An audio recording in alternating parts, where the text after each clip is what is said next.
Good evening, friends, and a very special and good morning to Jyotish and Devi ji because they are coming live from California. Thank you so much for taking the time out to do this program, Jyotish and Devi ji. I'd like to start by offering a little gift from us all in Pune and India to you all. To you both. Ah, beautiful. Thank you. Flowers always represent love, and we feel your love for us and more importantly for the divine. Thank And you. over the years, we've seen this love of flowers you both have. Swami had also Jyotish ji in your paintings.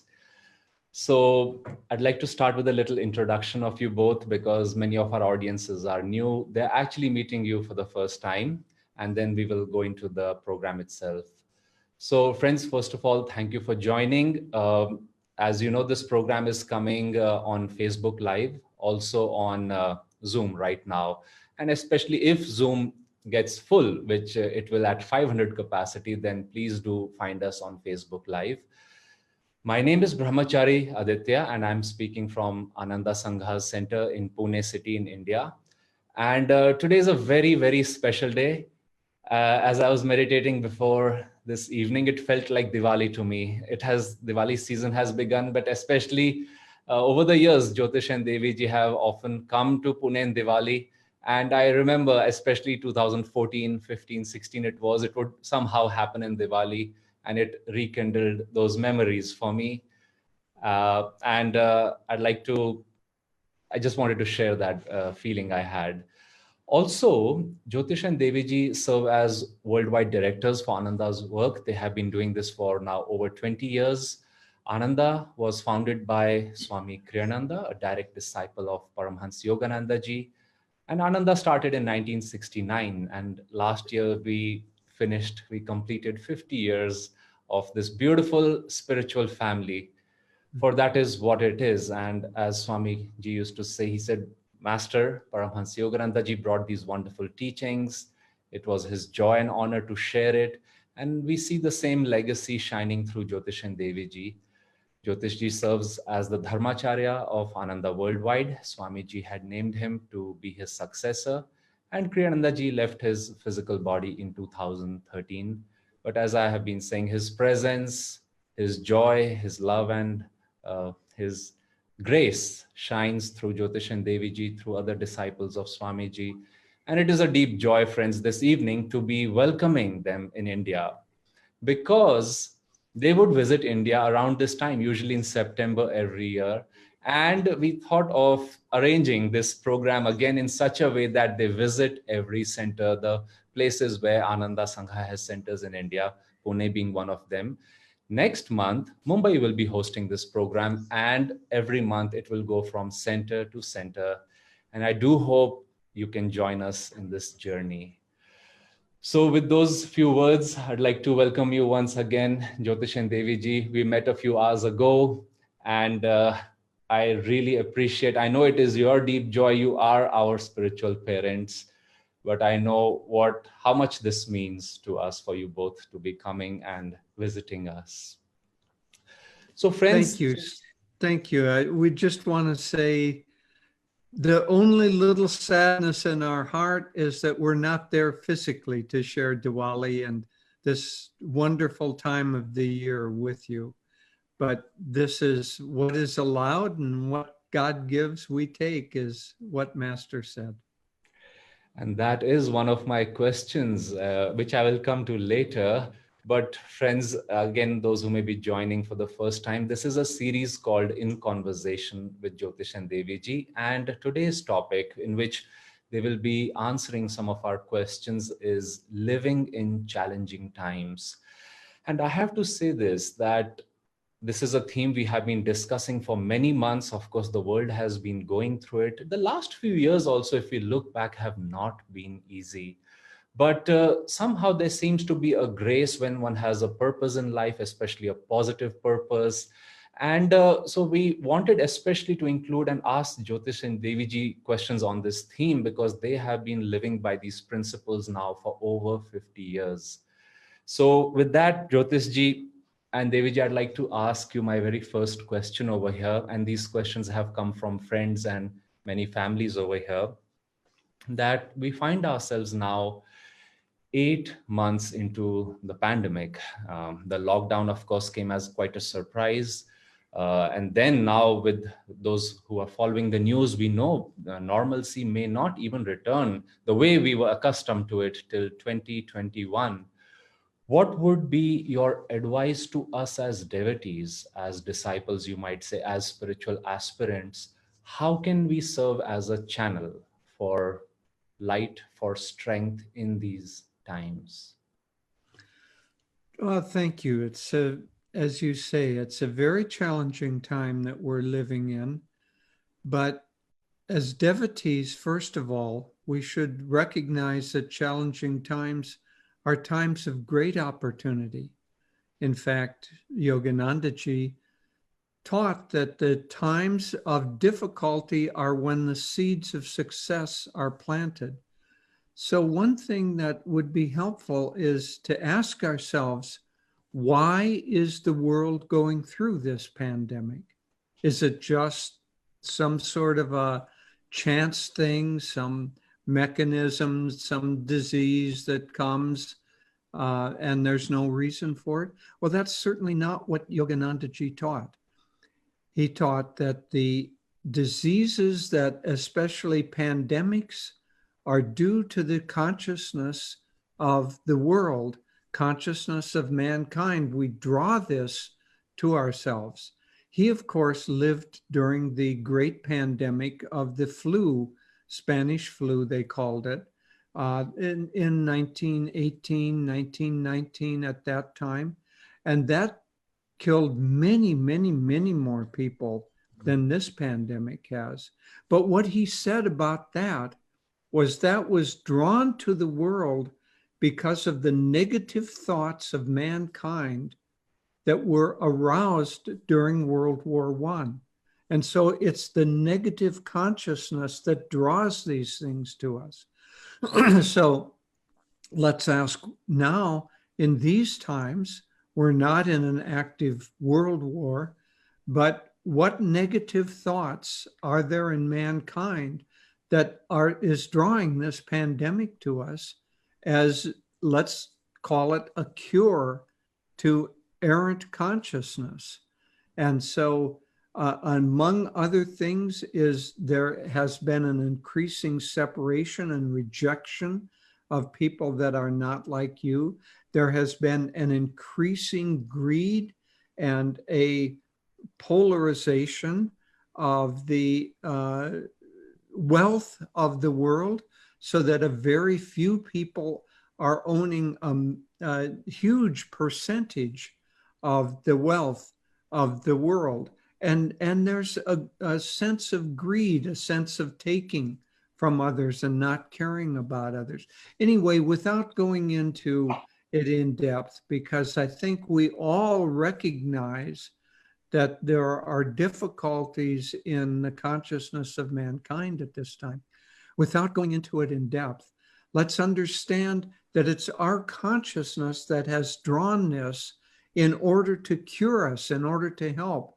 Everything that comes from God, and everything that comes from God is for our benefit. And so as devotees, the first thing to recognize is that this has come to us for our benefit. And our challenge during this time is to make the movement of consciousness that this is trying to force upon mankind, so that we can help model for others the proper way to respond to this. Well, first I want to greet everyone as well and welcome you to our home in Ananda Ashram in Northern California.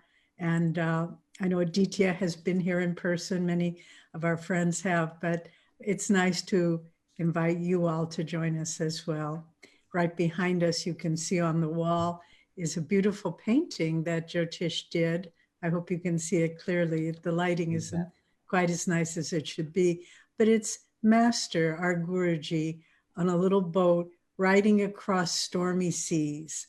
And we've kept this on our wall for a number of years because it really represents the life in today's world, that we are in stormy seas, but there is Yoganandaji on that little boat of God consciousness holding up a lantern of light to guide us. And that's what we all need to do as well, because the light of God, the light of Guru, resides in our heart. And we need to hold up that light for others. We need to kindle it by practicing daily meditation. If you're not if you don't have a regular practice, there are many resources available through Ananda for you to learn meditation. But really, the daily practice of meditation and devotion right now is our strongest armor, and faith. Once we were during Swami Kriyananda's sojourn in this physical plane, Ananda was going through a great test, and there was a lot of negativity directed towards us. And I said to Swamiji once, Swami, I don't know that I would have had the strength to go. I knew I wouldn't have the strength to go through what you're going through with such grace and strength during these difficult times. And he said to me, beautiful response. He said, I didn't know that I had the strength, but faith is my armor. And that became the title of a book that he asked me to write about his life, Faith is My Armor. So in these challenging times, to develop and draw on our own spiritual resources, all the more, that's what will get us through. And I see in the lives of friends of ours throughout the world in very difficult situations, loss of jobs, poor health, lockdown, that it's their faith in God and their sadhana, their spiritual practices, that are enabling them both to be strong in and of themselves and to help others around them. And to remember also, finally, in answer to your question, Aditya, that our line of gurus, Babaji, Krishna, who is an incarnation of Krishna, and Sri Yukteswar, Lahiri Mahashaya, and Yogananda, they came to the world at this time, knowing that it would be going through a transition. And I recently saw it, my eyes had read it many times, but it struck me more deeply, the quote of the Shankaracharya, the current one, or most recent one, who is speaking of Yogananda. And he said, such great souls as he only come to the world when humanity has great need. And so remember that our great line of gurus foresaw every challenge that humanity was going through, and they gave us the techniques, the teachings, the right attitudes, and most importantly, their grace to get through these times. So with that, we not only to think of our own happiness, our own well-being, but to think, what light can I bring into the world through my own consciousness? So it's really, as Jyotish was saying, it's a time of great opportunity because the needs are great. We can't just be coasting along and, well, maybe I'll meditate next week. It has to be now. I think this one teaching that Yogananda ji emphasized a lot on, that consciousness being like the substrata or the source of everything reflecting consciousness, or as he would say, change your consciousness.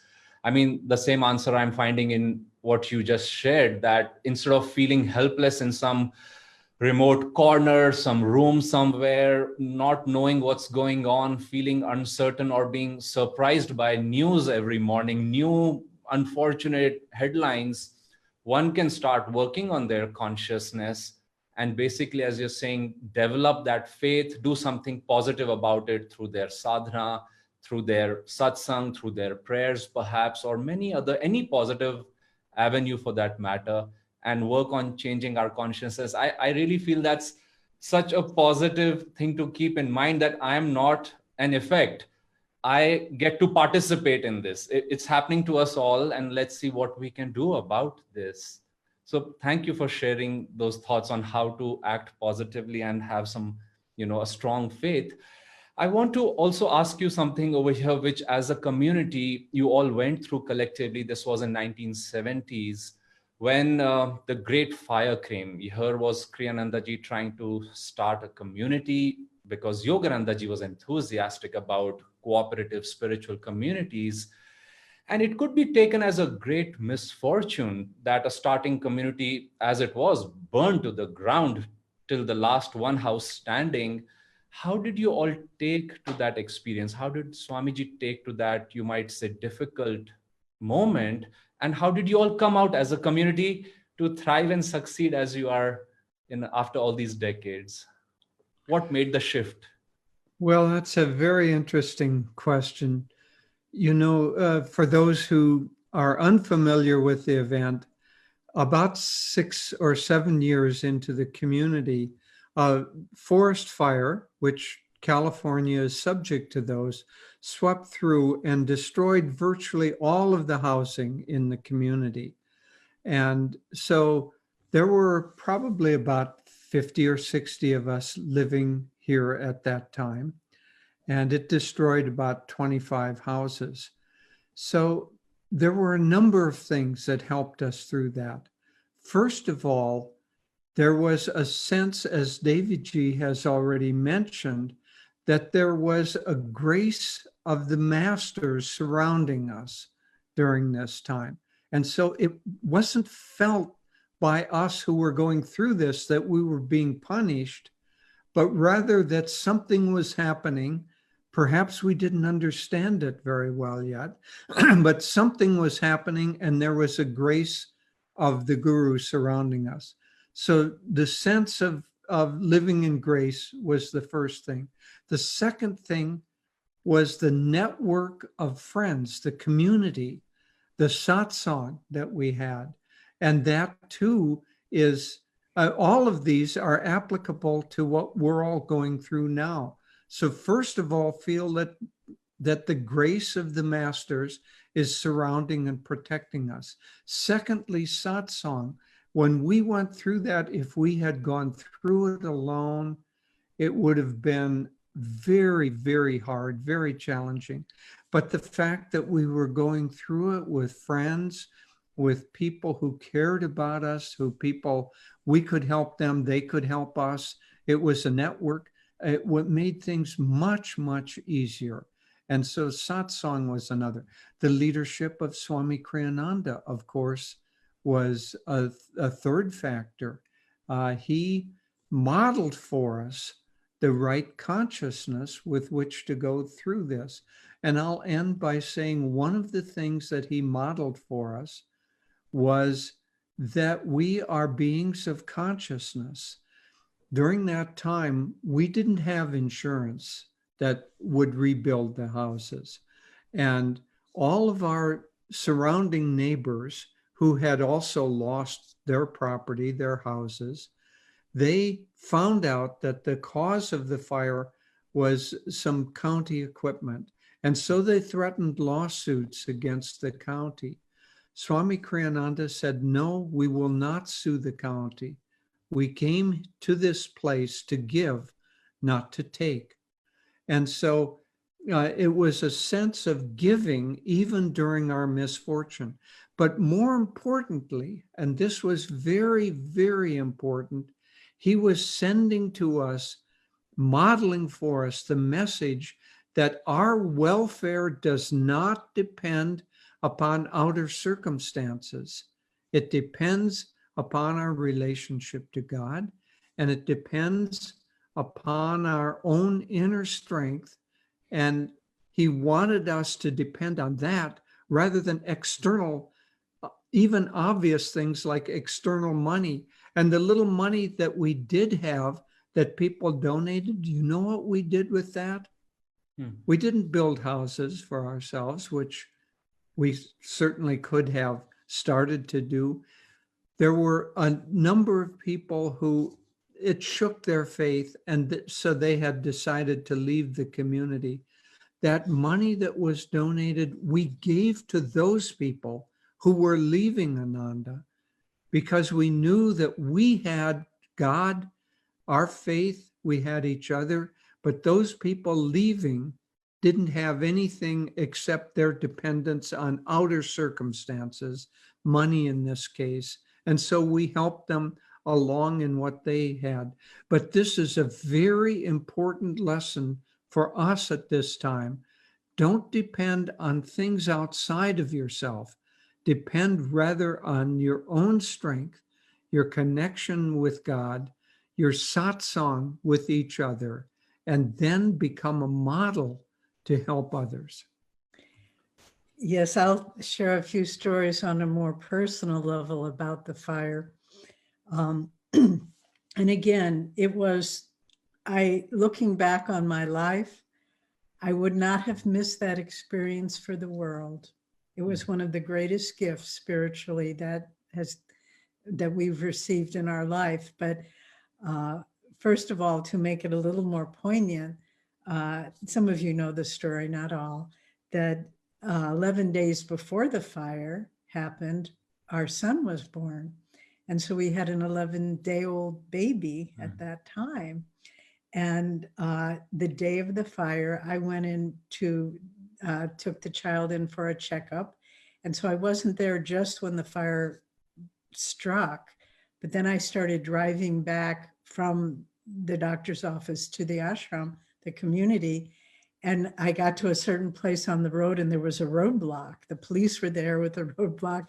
And I may not look like the kind of person who would do this, but the police said, "You can't go there. The Ananda community is burning down." And I said, "I'm sorry, sir. This is my home. I have to go." And I drove through the police roadblock and just kept going.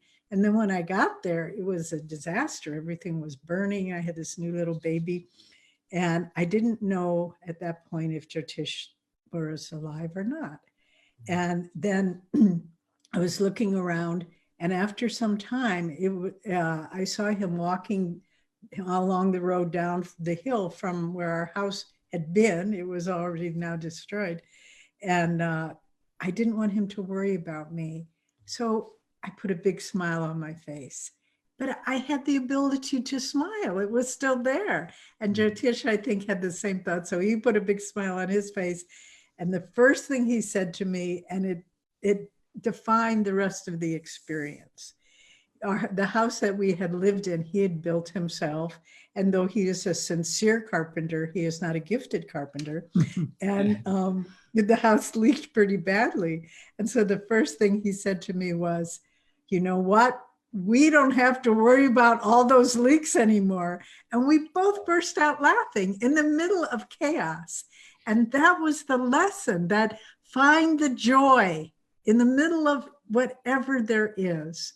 And then we went up to an adjacent part of Ananda that hadn't been burnt out and shared a home with a number of other families. And I began worrying. I thought, here I have this new baby. I don't have a home for him. All of our little belongings that we had for him, it's all gone. And I started to feel sad. And then I thought, no, where does security come from? Where does a sense of protection come from? It's not from anything outside yourself. If you don't have it in your heart, you can live in a mansion and you won't feel secure and protected. And I said, I love this child.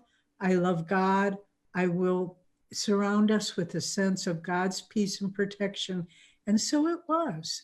And I will add to what Jyotish said, our neighbors who sued the county settled for millions of dollars, millions. We didn't get a penny, but we had God, just like the Kauravas and the Pandavas. The Kauravas, they had the armies and the chariots and the elephants, but the Pandavas had Krishna. And so it was. And so we were victorious. And as I said, I learned so much from that. I wouldn't have traded it for anything in the world. I mean, it really again makes me think that we are in the middle of, yes, a sort of a tragedy actually, but it also depends how we are defining it. I mean, there is a sense of personal loss people have over here of job. There is a looming sense of insecurity over most people. Just today, I was talking to a friend who came after many months, and I just asked her after a first few pleasantries. I said, "By the way, how is the general neighborhood over there? Have you lost anybody close by?" And she said, "Yes, just early this morning, my daughter's friend's father passed away.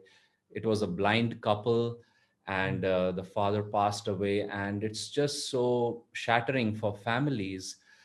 But I'm just trying to again place these two things in context, that when this fear or sense of personal loss come, I also know others who have, I know of a friend who has committed more than half of his life earning to sharing for a health cause, and he's feeling so much joy that he's in his own little way, from his small bank balance, he's fighting the pandemic in his own way.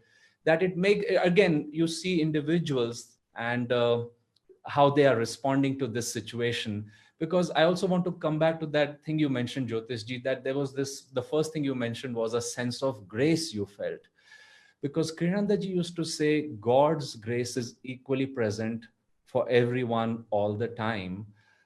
How does one, can you be a little bit more specific? How can a devotee or a spiritual aspirant try to feel that grace? Because that grace really gives you a lot of strength. How can one feel grace in these times? That's a very, very good and important question.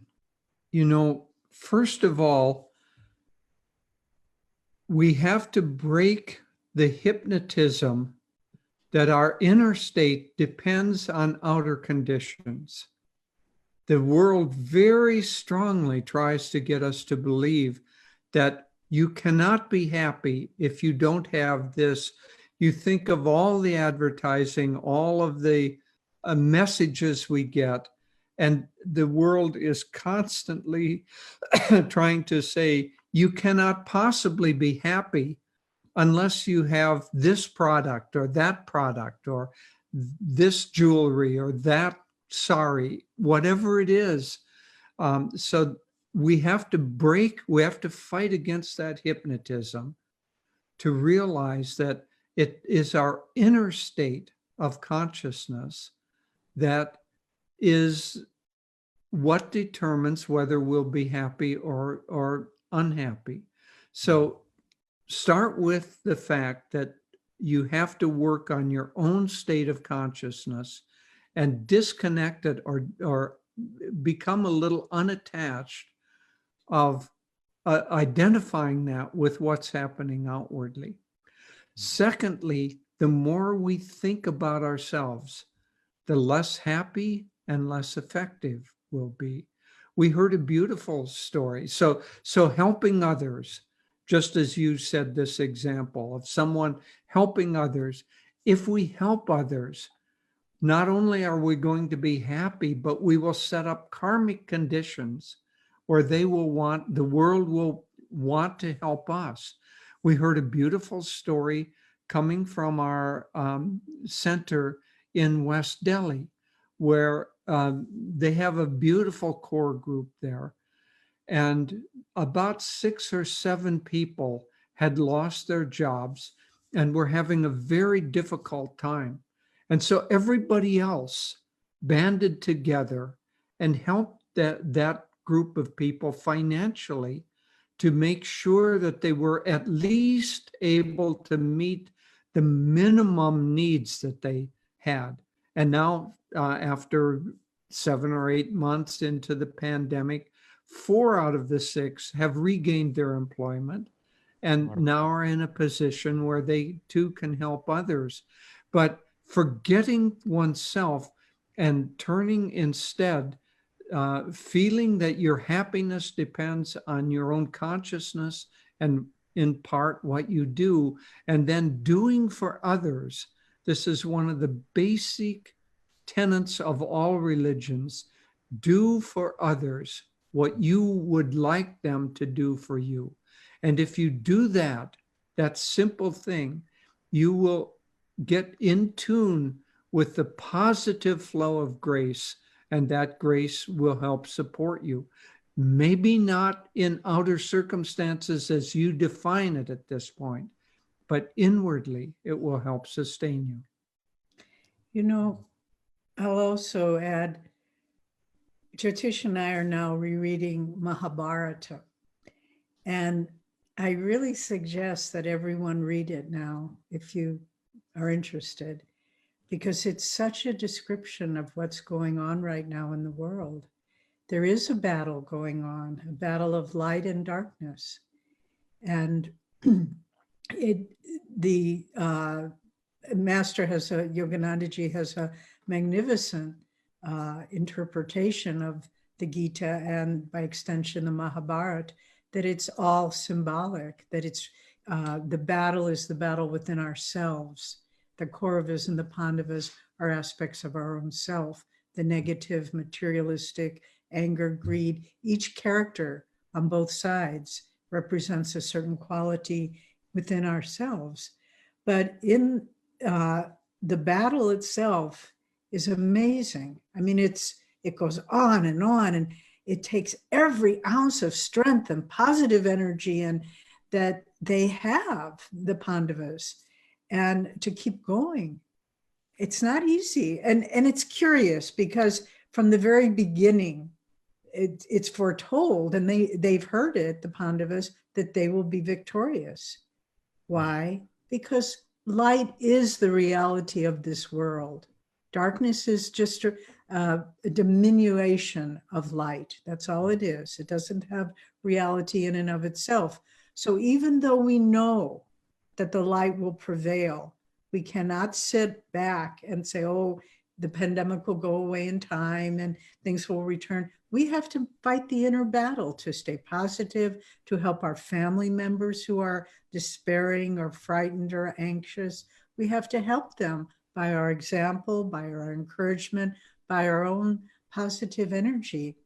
But the curious thing, there's so many interesting things in the battle, but there are several points where the Kauravas are able to, by using an astral weapon, to put darkness on the whole battlefield. And it's like it's in darkness.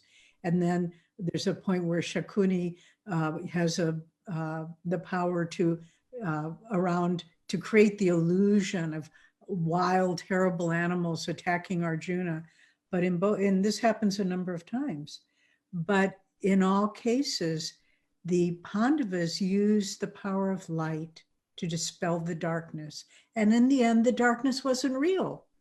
And so that's what we have to remember. We have to fight. It's not going to be easy to get through these challenging times. Really understand that. And summon up, just as the Pandavas did, summon up all your strength, even in extreme discouragement. Find that, dig deep, and find the resources where you can be positive. And when the darkness seems overwhelming, just call on God and the darkness will dispel. Many of my friends have told me this, that they were going through difficult times, fear, uncertainty, anxiety, depression. And then by going within, meditating, calling on God, that darkness was dispelled. So it's a battle. These challenging times, it's Swami Kriyananda said once, he had a wonderful sense of humor. He said, life is not for wimps. Wimps meaning, Weaklings. Weaklings, yeah. And this time is not for weaklings. This is a time where we find our own spiritual strength. The darkness will recede at a certain point, and then what's left, our deeper relationship with God and our deeper awareness of our own strength, and that strength comes from our connection with God. So what a wonderful time, really, this is, if we can see it in those terms. It's almost like, I think you're saying that while we are in this battlefield, I think we have to play the role of the Pandavas, play the role of Arjuna. God is there as Krishna, but he won't do our work. And I don't think there were any wimps in the Pandava side. And we have to be our best as we are going ahead doing this. I also like this message very much in this answer you shared of how does one know if one is being a proper channel in these times. By you'll feel it if you're joyful, if you're seeing solutions to something, if you're feeling optimistic. Just last week I was having a chat with one of our acharyas, and he said, I think I sometimes feel bad that I'm not feeling sad about the whole thing. He said, I pinch myself, is something wrong with me? And I know his heart is so tender that he would feel anybody's pains, even unspoken pains. But to see that, but to channel joy and solutions and support to one another in these times, I think those are wonderful parameters you've given us.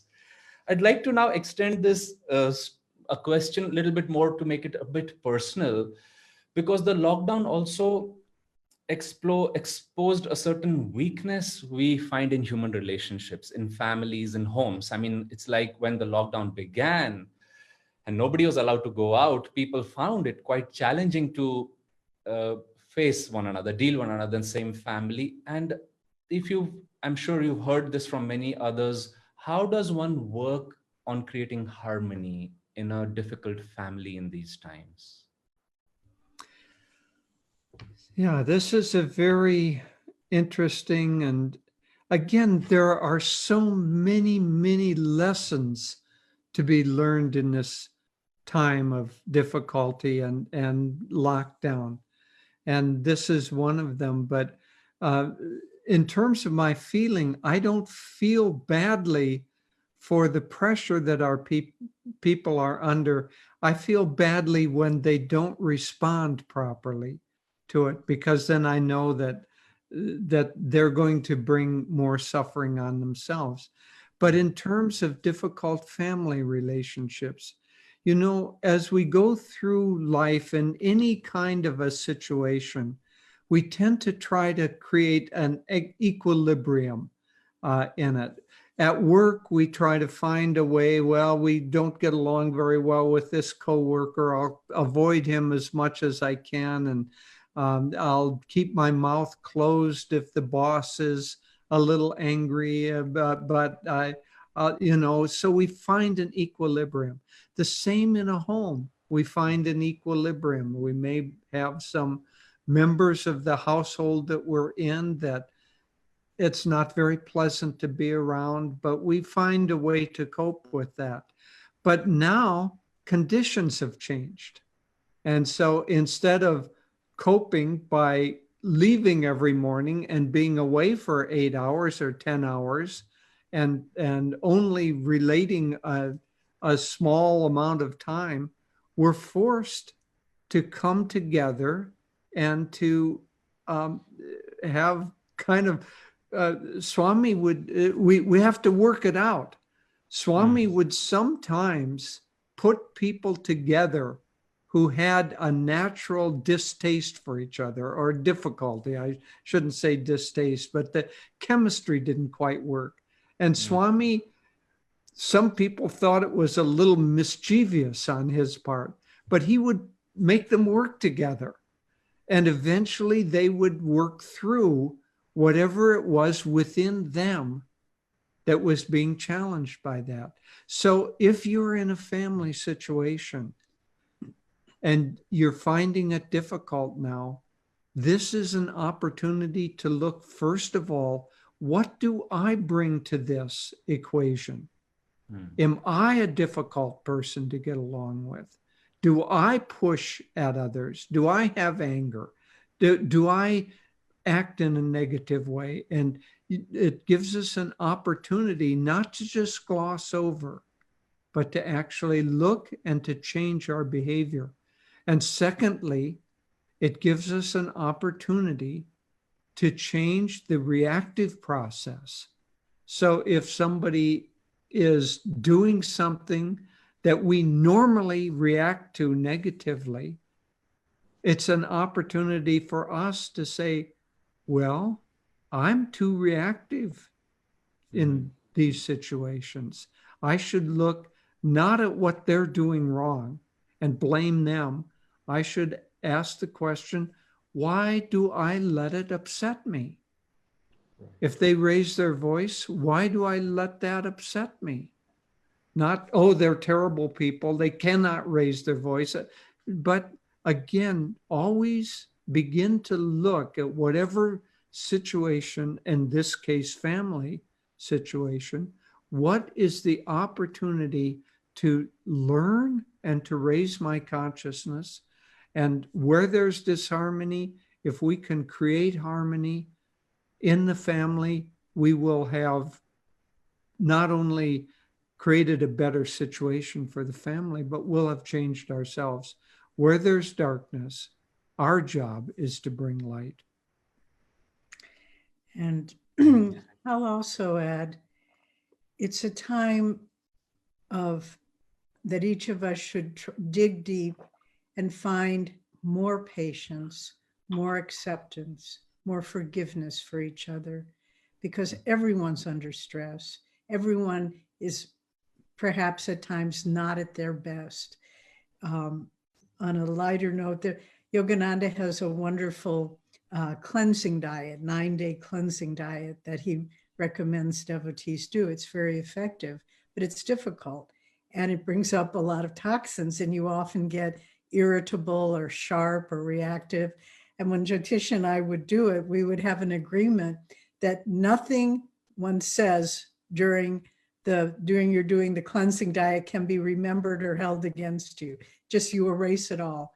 And that's I just want to add here, one time our son was, I don't know, 8, 9, 10 years old. I can't remember exactly what, but we were chastising him for something that he had done incorrectly. And he kind of looked at us and he said, "Are you guys on that diet again?" And in these times, I recommend that you have a short memory. Don't hold things against people that they say. Everyone's under stress now. Be patient, be forgiving. We had a friend who had she was a wonderful, wonderful person, but she had a short temper. And she told us the story that once she had called up a friend of hers who was a financial advisor, and she had a question for him. And he just snapped at her and he said, "I told you not to call me at work. I'm busy now." And he slammed up down the phone. And she got very, very angry. And she tried to dial him back, but the line, this is in the days of rotary phones, tried to dial him back, but couldn't get him. Busy. Hours went by. Finally, she forgot about it. And then she remembered and she thought about him and she said, that wasn't like him. He's usually so kind and patient.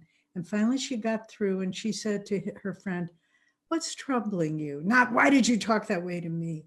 But "What's troubling you?" And he broke down in tears and he said, "Oh, I'm having such a hard time at work and at home, and thank you for inquiring."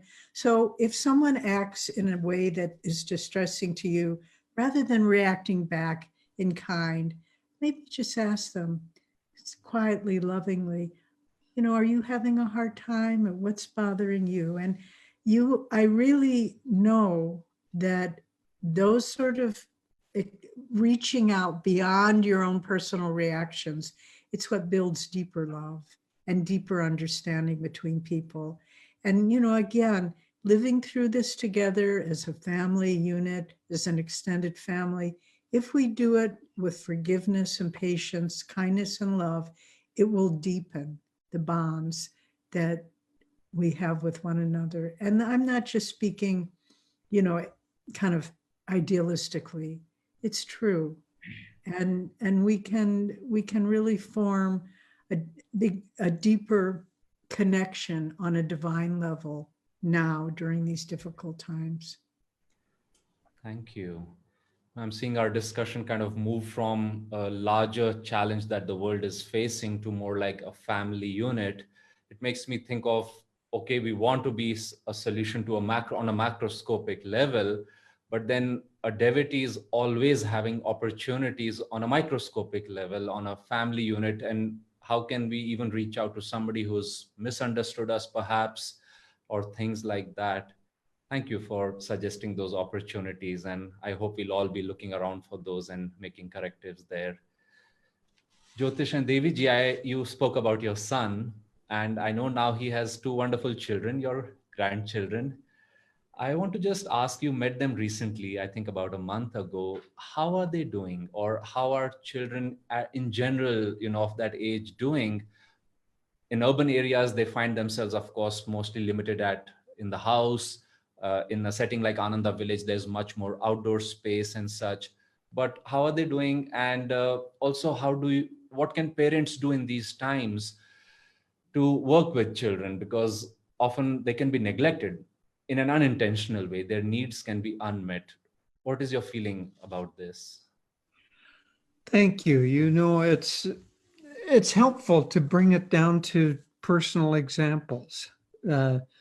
We were able for about 3 weeks ago, for the first time in 6 months, to physically see our grandchildren, who we love very much, and they love us. They love coming to our home. They love visiting. We love seeing them. But all of that had been taken away for a while. We, of course, kept up by calling, and we would talk with them on the phone and do what we could to stay in touch, but we hadn't seen them. So we went, but we did it safely. We went for a walk. We didn't, we kept a little social distance. David G. wore a mask during the time that we were together. And so it was working within the parameters that were kind of forced on us. The children themselves are actually doing very well during this time. Their parents have made sure they have a little two or three friends that they have what we call a pandemic bubble together, that everybody knows the others are staying safe, that once you start sharing with each other, it's like a little family unit. And so they have enough stimulation, enough friendship, and of course their parents are helping them, and they're going to school online. And we asked them how that was going. They said, it's fine. It's more fun to be there with our friends, but it's going just fine. Children very often respond to the way the parents model how they should respond. And in this case, the parents are modeling positive values and positive energy, and the children are picking up on that. If the parents model negativity, the children will begin to do that also. And so one thing that Devi said, I'll just emphasize again, be very loving and patient with people at this time. For many people, this is a time of great fear and great tension and stress. And when people are under stress and fear especially, very often they rely back on their more primitive responses as opposed to their more refined responses. So be patient and understanding with people. And the last thing I'll say is that think of yourself, think of light as a resource, just like money is a resource. And if you have money at this time, honestly, you have an obligation to help others with that. If you have light or understanding at this time, that is your real wealth, much more than money.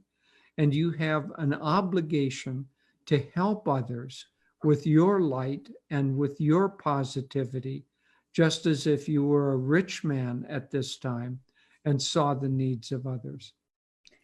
And I'll add too,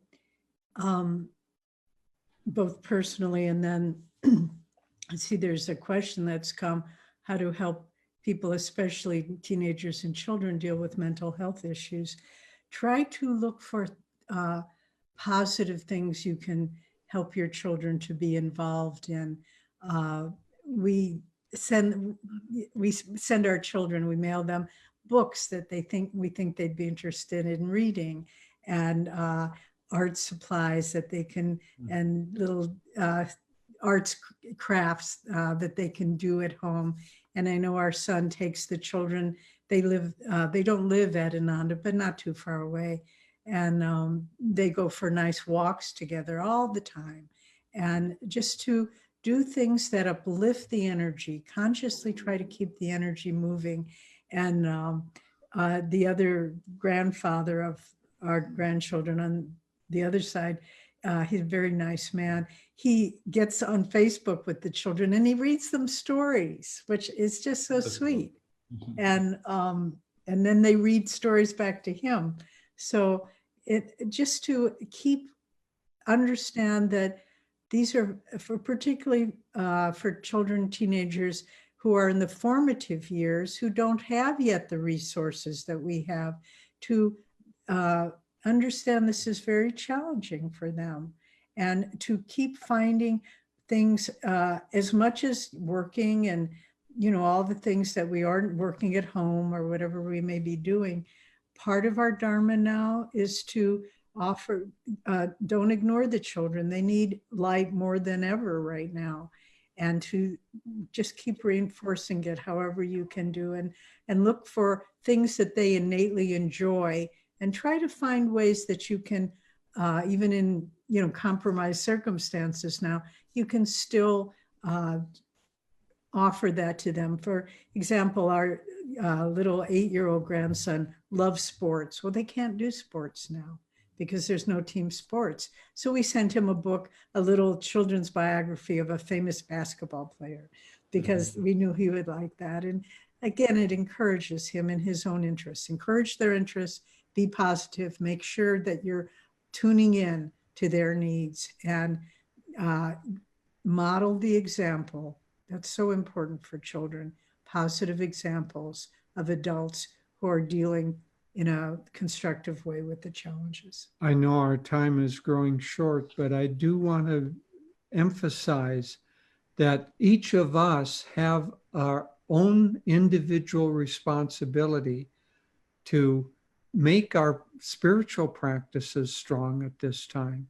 Because the more we're in tune with God through meditation, through listening to spiritual talks, reading spiritual things, maybe playing bhajans or whatever music that we find uplifting, spiritually uplifting, the more we can maintain an inner connection with God, the more light we will have to help others. So we have a responsibility individually to make our relationship with God deeper at this time of need.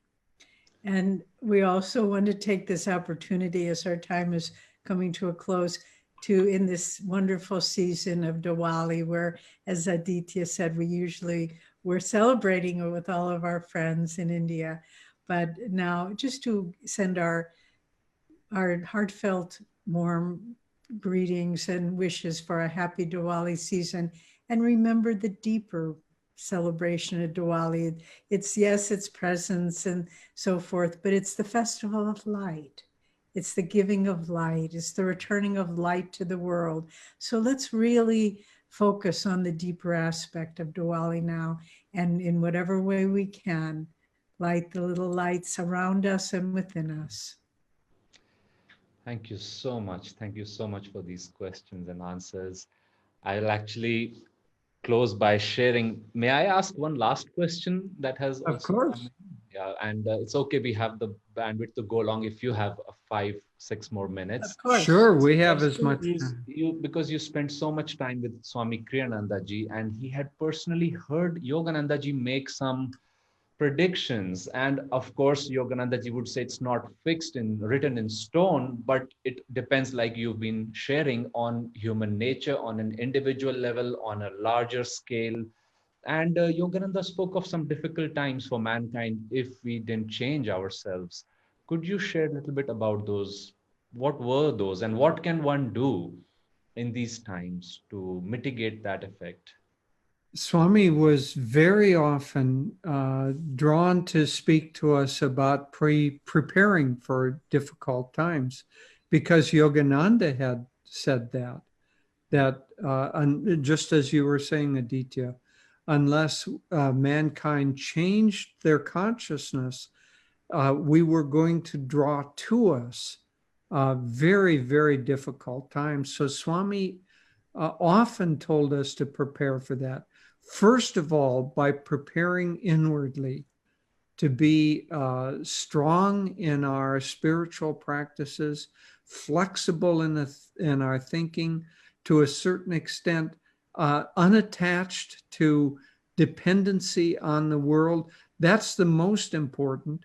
But then also he urged us to take physical precautions. So here at Ananda Village, we have worked hard to get the ability to grow food, to be self-sufficient as much as we can, to be able to, we have at least half of our power comes from solar energy. So physical actions to prepare, as well as prepare ourselves inwardly. But we should not push away, but expect that hard times are coming, because mankind has a disease of the soul that needs to be cured by I don't know, harsher measures, because we have not willingly cured it on our own during easier times. And the things that Master spoke about were, and he spoke of it with tremendous energy to prepare people, as did Swamiji. He spoke of things like economic collapse. Well, it's not so far away.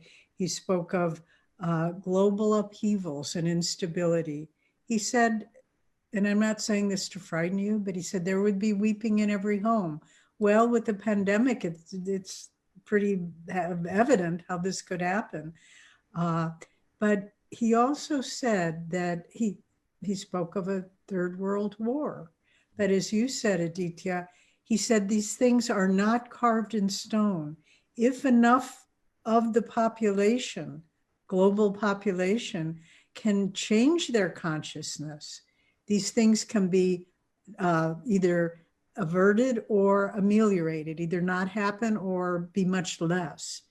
And so I think that's so important now. That's why at the very beginning, remember we said Yogananda came, the Shankaracharya said, a great soul like Yogananda comes when there is a great need of humanity.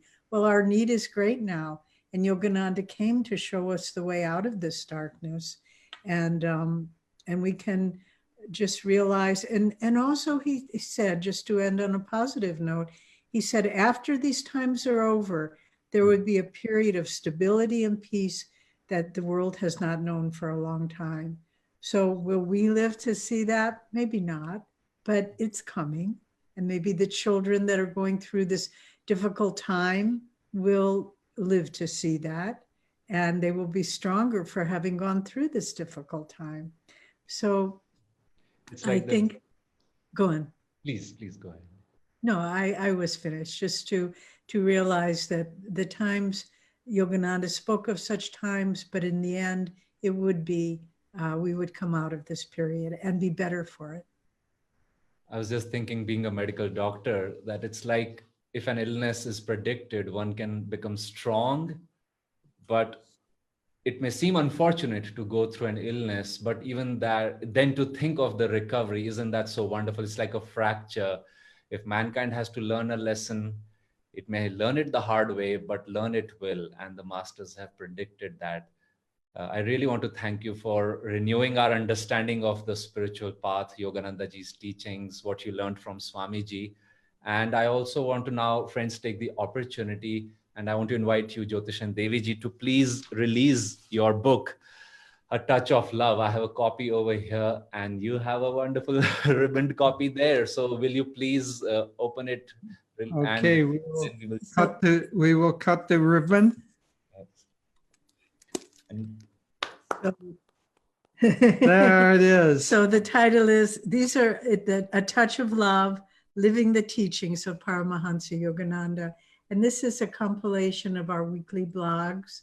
That this is from the years 2016 and 2017 and 2018.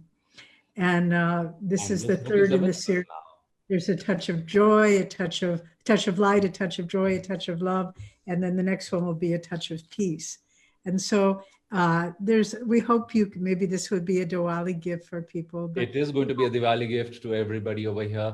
And friends, everybody who is attending, I request you to please leave your details, especially if you're coming for the first time, if you're not in our database, just your phone number, your email address, so we can get back to you with this link of how to purchase this book or how to receive it as a gift, and also how to receive other information of what Jyotish and Devi do. I want to just read from the index, which is extremely extensive because this includes weekly blogs from 2 years. I just want to read a few headings of what Jyotish and Devi ji have covered. I found this one very amusing. The first one, God goes on vacation. 4 keys to deeper meditations. 50 years of Ananda. The best way to deal with change. The solution lies within the problem. The challenges of life and how to overcome them. How to control desires. What happens to your brain during meditation? Seclusion. Finding your own spiritual power. Teamwork. Self-control. Acting on your intuition. Building inner power. Keeping it simple, and many more. And finally, a very beautiful one, the 104th one over here. My New Year's resolutions.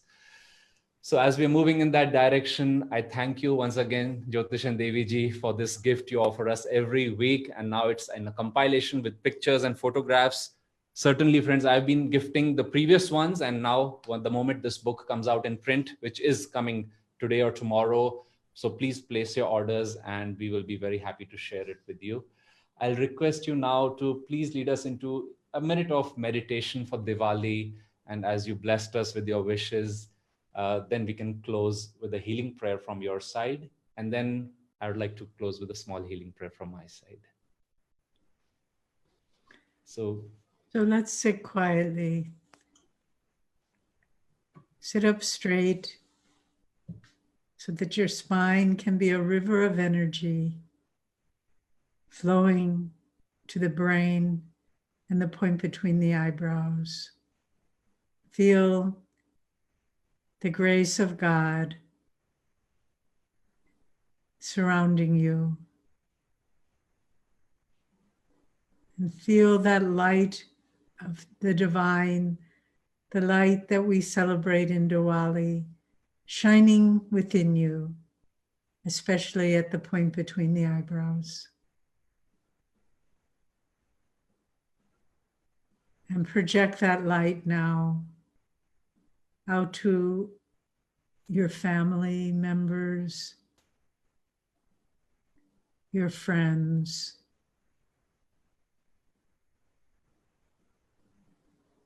your co-workers, your city or town, your nation, the world.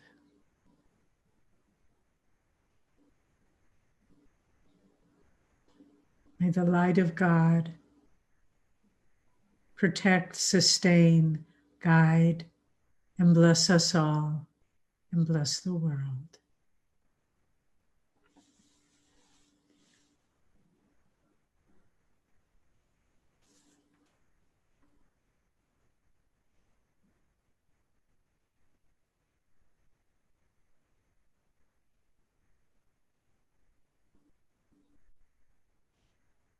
Om Shanti, Shanti, Shanti. And now, Jyotish and Devi ji, we would like to take this opportunity to offer a small blessing of deep gratitude from our side. So I urge all our viewers to take a moment to see our 2 divine friends, our teachers, our parents, in this light of God, which flows through them, which is around them. And may this light, let's add our little light to this great light of theirs. that we may all collectively be able to bring joy, hope to everyone who is looking for this in their own way. Let's visualize Jyotish and Devi ji in the light of the masters. And let's rub our hands together, sharing our hearts, deep joy and gratitude as we chant Om 3 times, sharing these blessings with them.